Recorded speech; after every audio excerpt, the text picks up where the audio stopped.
The world of biblical studies is buzzing with news of an incredible discovery, a fragment of an ancient manuscript hidden in plain sight. This is not just any fragment. It is a piece of the Gospel of Pseudo-Thomas, an apocryphal gospel which recounts stories of Jesus' childhood. This fragment, the oldest evidence of this gospel to date, was not found in some dusty archive or forgotten monastery, but in the bustling city of Berlin, hidden in an office. This remarkable discovery was made by two scholars, Gabriel Noque Macedo from Brazil and Lajos Berkes from Hungary. The discovery has caused waves of excitement in the academic community, offering a tantalizing glimpse into the early history of Christianity. The fragment, written in Greek, is proof of the enduring fascination with the figure of Jesus, even in the centuries after his death. This fragment is more than a mere curiosity. It is a window into a world where stories about Jesus were being written, shared, and cherished. It is a reminder that the canonical Gospels are not the only sources of information about Jesus, and that other traditions and perspectives existed alongside them. The discovery of this fragment reminds us that the past is never truly lost. It is out there, waiting to be found, and when it is, it has the power to change our understanding of history and of ourselves. The discovery of the Pseudo-Thomas fragment was a fortuitous event, made possible by the combined efforts of two scholars from different corners of the globe.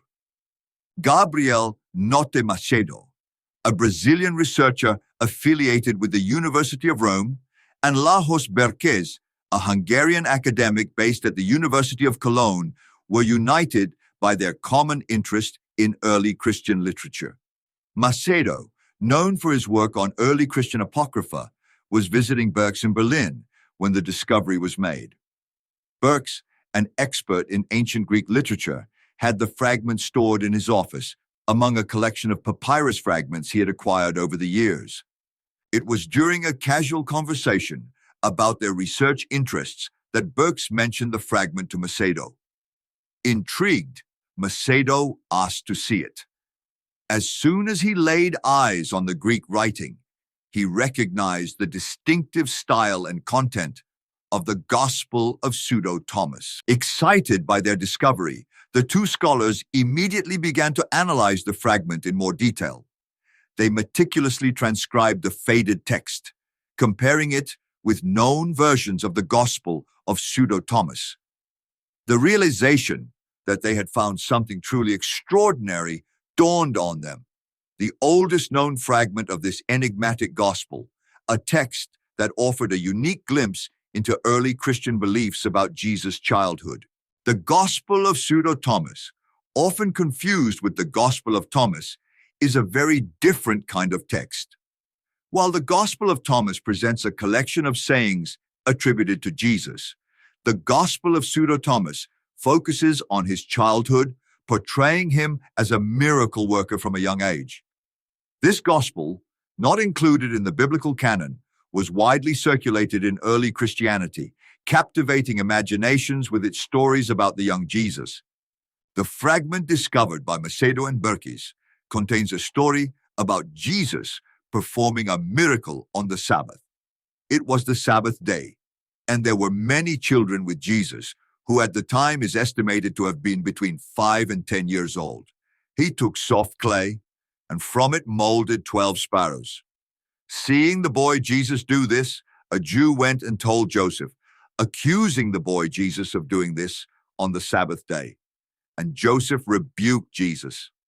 And Jesus, in turn, made the clay birds fly away, saying, "Go! Fly like living birds!" This narrative, not found in the canonical Gospels, sheds light on early Christian fascination with Jesus' miraculous abilities and theological debates surrounding the Sabbath. The existence of the fragment testifies to the diversity of beliefs and interpretations that characterize early Christianity. The Gospel of Pseudo-Thomas, despite its popularity in antiquity, has often been viewed with suspicion by later theologians. Its focus on the miraculous and its portrayal of Jesus as a somewhat mischievous child contrasted with the more sober and theologically complex representations found in the canonical Gospels. Despite this, the discovery of this ancient fragment highlights the importance of studying such apocryphal texts. One of the most remarkable aspects of the discovered fragment is its age. Paleographic dating, a method used to determine the age of a manuscript based on the style of its handwriting, suggests that this fragment dates back to the 2nd century AD, making it the oldest known witness to the Gospel of Pseudo-Thomas. This early dating has significant implications for our understanding of the development of early Christian literature. It suggests that the Gospel of Pseudo-Thomas, with its intriguing stories of Jesus' childhood, was circulating much earlier than previously thought, possibly during the lifetimes of individuals who knew Jesus' followers. But the significance of the fragment goes beyond its age. The handwriting itself offers intriguing clues about the context in which it was written. The writing, though clearly Greek, exhibits certain informal characteristics.